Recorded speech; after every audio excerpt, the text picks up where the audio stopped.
පාට කුරුල්ලෝ කතාවට ආදරය කරන ඔයාලව ගොඩක් ආදරෙන් පිළිගන්නවා දත් මගේ channel එකට. මම අද ඔයාලත් එක්ක කතා කරන්න හිතුවේ කෙල්සි තාත්තාගෙන් කාර් එක ගත්ත එක සම්බන්ධයෙන් අහන හේතුවක් හැටි. ඉතින් වීඩියෝ එකට යන්න කලින් මම ඔයාලගෙන් පුංචි ඉල්ලීමක් කරනවා. මගේ channel එක මුලින්ම subscribe කරලා එකතු වෙන්න කියලා. ඒ වගේම like කරන්න, comment කරන්න. තවත් නොදන්න යාළුවෙකුට දැනගන්න ෂෙයා කරන්න කියලා.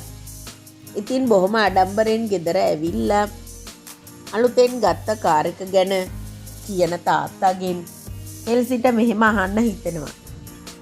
කෙල්සිට තාත්තා අලුතෙන් ගෙනාපු කාර් එක ගැන විස්තර දැනගන්න හොඳටම ඕන වුණා. ඇයි ඒක එච්චර ලොකු ගාණක් දීලා මිලදී ගත්තේ කියලා. අනිත් එක මල්ලිට ඒ විදියට උදව් කරන්න මොකද තියෙන හේතුව කියලාත් අනිවාර්යෙන්ම කෙල්සිට දැනගන්න ඕන. ඉතින් කෙල්සිට ඒ වෙලාවේ තාත්තා තේරුම් කරලා දෙනවා. ඕනම තාත්තා කෙනෙක් කැමති දරුවෙක් දියුණු වෙලා ඉදිරියට යනවට. අනිත් එක තමයි ඒ වගේ දෙයක් කරලා අලුතෙන්ම බිස්නස් එකක් පටන්ගෙන ඒ වගේ දියුණු තලයකට ඉක්මනින්ම ආවෙක ගැන තාත්තා කෙනෙක් විදියට ගොඩක්ම සතුටු වෙනවා කියලා. අනිත් එක කෙවින් කීයට වක්කත්ම 7-5ක්වත් ගෙදරින් අරගත්තේ නැහැ. එයාගෙම කියලා එයා බිස්නස් එකක් පටන් ගත්තේ එයා තනියම.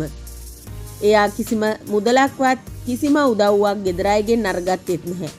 කිසිම දේපලක් ගෙදරින් ඉල්ලගත්තෙත් නැහැ. මේ දේවල් තේරුම් කරලා දෙනවා කෙල්සිට.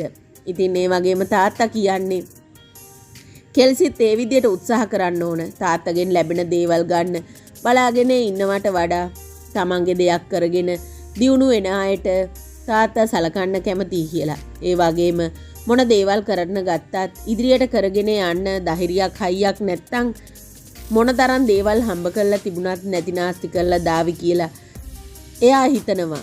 ඉතින් ඒ වගේම පොන්සේකට දැන් ලොකු විශ්වාසයක් තියෙනවා. මේ බිස්නස් උනත් කෙවින්ට බාර දෙන්න. මොකද තමන්ගේම බිස්නස් එක මේ තරම් දියුණුවක් කරා ආවෙකත් ඒ වගේම තාත්තගේ බිස්නස් එක කවදාවත් අරගන්න එයාගේ හිතේ බලාපොරොත්තුවක්වත් නැහැ. ඒ කියන්නේ කෙවින්ට එහෙම කිසිම මේ දේපල ගැන කිසි ආසාවක් නැහැ. ඒකනේ නිම්නාවි වගේ කෙනෙකුට කැමති වුණේ. ඉතින් මේ ගැන ඇත්තටම තාත්තත් අකමැත්තක් නැති බව කෙල්සි එක්ක කියනවා. මොකද කෙල්සිත් මේ හැමදේම ආරහාර අහන්නේ එයාටත් නුරන් එක්ක එකතු වෙලා මොනවා හෝ දෙයකට එයත් සම්බන්ධ ඇති කියලා තාත්තා සැක කරන නිසා නිතරම නිරන්තරයෙන්ම නුරන්ගේ වැරදි එක දැන් එළි වෙන හින්දා කෙල්සි ගැන තාත්තට දැන් බය හිතෙනවා. ඒ නිසා තාත්තටත් ඕන කරලා තියෙන්නේ හෙමිට මේ දේවල් කෙල්සිට තේරුම් කරලා දීලා නුරන්ගෙන් කොහොමින් හරි කෙල්සිව ගලව ගන්න. අනිවාර්යෙන් මේ දේ තාත්තා කරાવી. මොකද තාත්තෙක් විදියට ඒ දේ කළ යුතුම වෙනවා. ඉතින් ඔයාලට සුබම සුබ දවසක්.